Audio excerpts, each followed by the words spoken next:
sobre isso, né? Porque Salomão, né, ele tem provérbios, momento mágico, só coisas incríveis, etc. Eclesiastes é o cansado. Aí você vem pra Eclesiastes, que é onde a casa caiu, bicho. Você lê, você fica depressivo.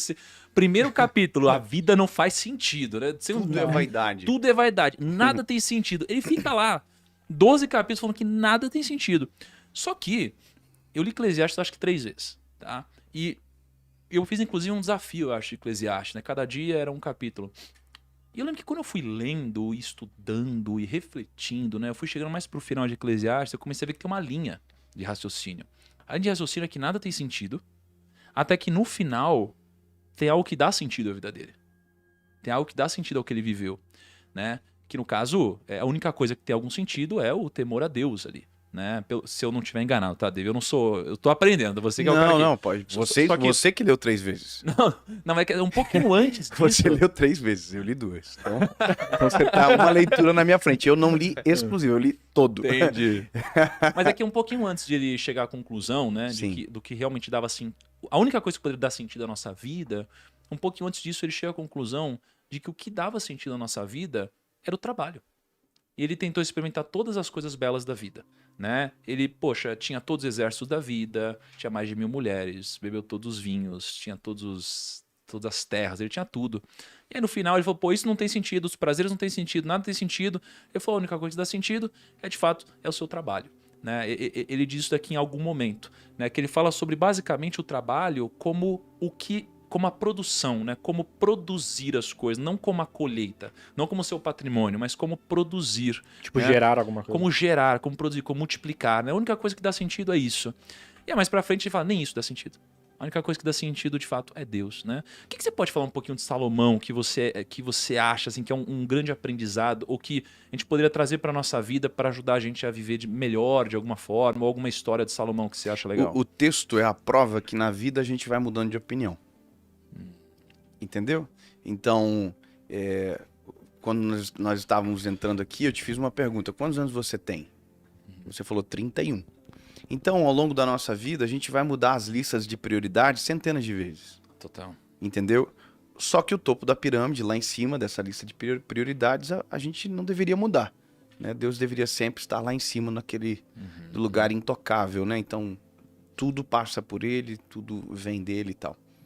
Salomão é a prova que mesmo você tendo tudo, você pode perder o sentido de tudo. Mesmo você tendo a melhor e a maior colheita, você pode se desgostar da vida. Então, o que fica claro é que existem corridas que são inúteis. Então, a corrida do dinheiro, com todo respeito, eu sei que isso aqui é algo... vocês falam sobre recurso e está tudo bem, não tem nada a ver, mas é uma corrida inútil, de uma certa forma. E eu não estou falando de trabalho, eu estou falando de uma visão de um alvo errado. Porque dinheiro perde valor, dinheiro muda de valor, sempre vai ter alguém que tem mais, alguém que vai ter menos. Então, são competições que não acabam. Por isso que quando eu digo alvo e a palavra prioridade ela surge, é porque aquilo que vai ficar para sempre tem que estar sempre na frente. Então, o nosso legado, a nossa família, a nossa vida com Deus e tal. E a prova de Salomão, quando você lê os dois cenários, né? Primeiro lá do início, quando ele pediu sabedoria ao Senhor e Deus deu sabedoria, e com a sabedoria ele conquistou mais... que todo e qualquer homem na terra conquistou de dinheiro e riqueza. E esse cara que conseguiu tudo, no final descobriu que aquilo não tinha sentido. Então, ele é até meio angustiante, é depressivo você ler um pouco Eclesiastes, porque ele vai te dando esse down, assim, você tá empolgado e tal, e ele vai, não, isso é vaidade, a vida não serve e tal. Só que também é um pensamento viciado, se você pensar, porque não é bom você ouvir da vida de alguém que se frustrou tanto. É melhor você se privar de algumas coisas. Não que você não deva ler, mas ler com o óculos correto. Então, a clareza de Salomão é que mesmo sendo extremamente sábio, mesmo tendo todas as conquistas, as frustrações, elas são viáveis, elas acontecem. A gente vai mudar de opinião várias vezes. Salomão ele vai tendo essa alternância de pensamento justamente pelas frustrações que ele teve. E nós temos exatamente isso para não cair no mesmo erro. Então, a Bíblia é um manual de prevenção, é um manual sobre o futuro, mas é um manual preventivo do que eu não devo fazer agora. Então, quando eu vejo o final, eu preciso entender que por mais que o começo tenha sido lindo, o final tem muito mais lição sobre mais do que o próprio começo. Então, por isso que a minha preocupação quando eu falo de prioridade, e eu encerro aqui, é de saber que o meu final vai ser muito mais importante do que como eu comecei. Total. Então, como eu quero chegar no final? Eu quero chegar no final, cara, com todas as pessoas que passaram no meu caminho dizendo, cara, o David não mudou. É a mesma essência, é o mesmo jeitinho, nada não tirou o coração dele. Os meus filhos apaixonados pela nossa vida, pelo que Deus nos fez construir, pelo pai, me honrando, respeitando, e eu amando Jesus do mesmo jeito, com a mesma esposa. Só isso. Ah, você quer ter quanto de dinheiro? Não penso nada disso. Quantos de seguidores você tem? Vai mudar a plataforma, daqui a pouco muda. Daqui a pouco muda. Meu canal caiu, podia ter caído para sempre. E aí, eu trabalhei 4 anos da minha vida, chegou a quase 8 milhões de inscritos e pode cair para sempre. Mas tem coisas que, se aquilo tiver no meu centro de prioridades, eu posso frustrar com todo o resto, entende? Então esse eu acho que é a questão de tudo, assim, de você ter um coração alinhado com aquilo que é as expectativas de Deus, não aquilo que as pessoas criam em você, e aí a sua vida vai se tornando mais saudável, as suas decisões se tornam mais sábias, não a ponto de chegar no final da vida e estar extremamente frustrado, mas feliz e satisfeito com aquilo que você viveu. Assim como o apóstolo Paulo termina, combati um bom combate, guardei a minha fé, acabei a minha carreira. Esse é o final do apóstolo Paulo, é bem diferente do de Salomão. Combati um bom combate, guardei a minha fé. Ele não perdeu a fé na caminhada, ele guardou. Salomão perdeu, né, cara? Salomão perdeu. Você Salomão entende? perdeu. Então, essa é a graça da Bíblia. A Bíblia não é uma história de vencedores. A Bíblia é uma história de fracassos e vitórias, para nos ensinar justamente a não reproduzir aquilo que fez alguém fracassar. Caraca, você sabe que eu tava refletindo um dia desses sobre isso, Dave. Pô, e é legal que você fala muito bonito, né? Então é muito bacana isso. Mas eu tô lendo a Bíblia, cara, e parece que todo mundo na Bíblia tem um final trágico, assim. Todo mundo na Bíblia tem um final trágico. De alguma forma. Não, nem todos, né? mas vamos lá. Eu digo assim, sim, tem muita história trágica. Tem muita história trágica. Sim. Né? Mas será que não é porque é uma ótica que geralmente na Bíblia você vê começo, meio e fim da vida do cara? Porque geralmente o fim da vida das pessoas realmente não é um negócio feliz, né?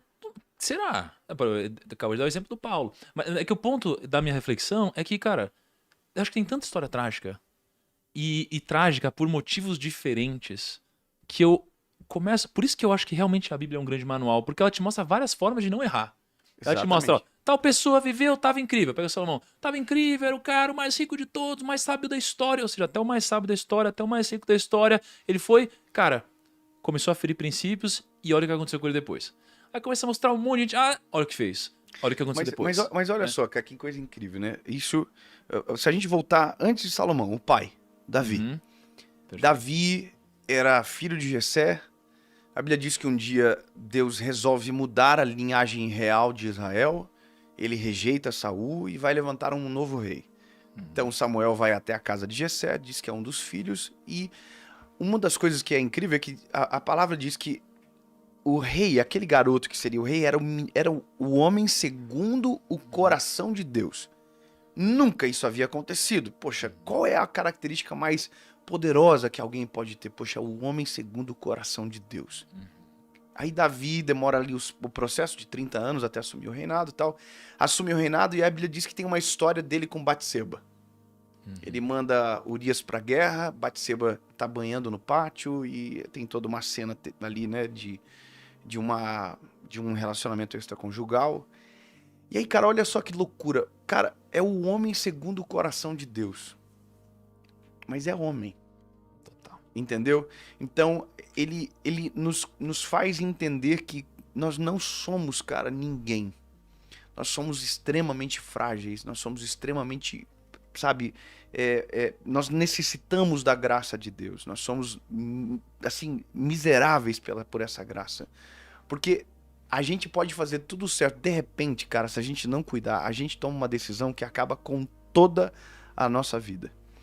Então, por isso que o nosso cuidado não... é muito difícil isso, né? Porque é um cuidado diário. Todos os dias, cara. Todos os dias. Sabe? Relembrar. Todos os dias. Igual eu tô falando, falei do devocional na manhã, né? Cara, mesmo às vezes tu faz o devocional, acontece uma parada no dia, tu toma uma decisão errada, tu fala uma coisa que não deveria falar, e aí eu tenho que lembrar de Davi. Bom, Davi era o homem segundo o coração de Deus, tornou rei de Israel, mas qual era a diferença dele para Saul? Que Saul cometeu coisas muito menores do que Davi. Por que Saul foi rejeitado, Davi não? Aí tem uma resposta simples: arrependimento. A Bíblia diz que quando Davi entendeu através de Jonatas, que chegou e falou para ele o que ele havia feito, ele rasga a roupa, confessa na frente de todos, e agora ele não é mais o rei, é um pecador arrependido no meio do palácio. Entendeu? Então a gente não pode perder essa essência de saber que não importa quão grande é a nossa obra, quão grande a gente chega, a gente ainda é o mesmo garotinho que, se não fosse a graça de Deus, a gente não teria chegado a lugar nenhum. Então é arrependimento, a gente precisa ter isso dentro de nós, porque a gente nunca vai ser o bom o suficiente, inteligente o suficiente para pensar que podemos caminhar sem Jesus, sabe? Que a gente consegue. Muito massa. Cara, acho que uma das coisas que mais me fez mudar a cabeça nos últimos tempos, né? E sem querer voltar àquele assunto que a gente estava falando antes, foi quando eu deixei de pensar em qual que é a minha obra, né? Para de fato, cara, se transformar no meu propósito, qual é a obra dele, né? Então, cara, começar a pensar dessa forma começou a me fazer tomar decisões muito diferentes. Então, foi como quando eu comecei a pensar com o meu dinheiro de uma forma diferente. Foi quando eu comecei a entender que realmente todo o dinheiro que eu angariei, e é um bom patrimônio perto das pessoas na mediana de patrimônio, né, ao redor do mundo, eu entendi que esse dinheiro não é meu. Né? Esse dinheiro ele é utilizado para cumprir uma obra, mas que também não é a minha obra, que também é a obra dele. Né? Então, quando eu começo a entender isso, cara, tudo começa a corroborar para cá. Né? E é por isso que, quando isso acontece, e isso tem acontecido na minha vida, muitas reflexões sendo geradas, de que, tá, então, se tudo é pela obra dele, que seja feita a vossa vontade, e eu sou uma ferramenta, cara, então você começa a ter que se cobrar um grau de discernimento para entender o que é dele e o que é seu. Isso é muito difícil.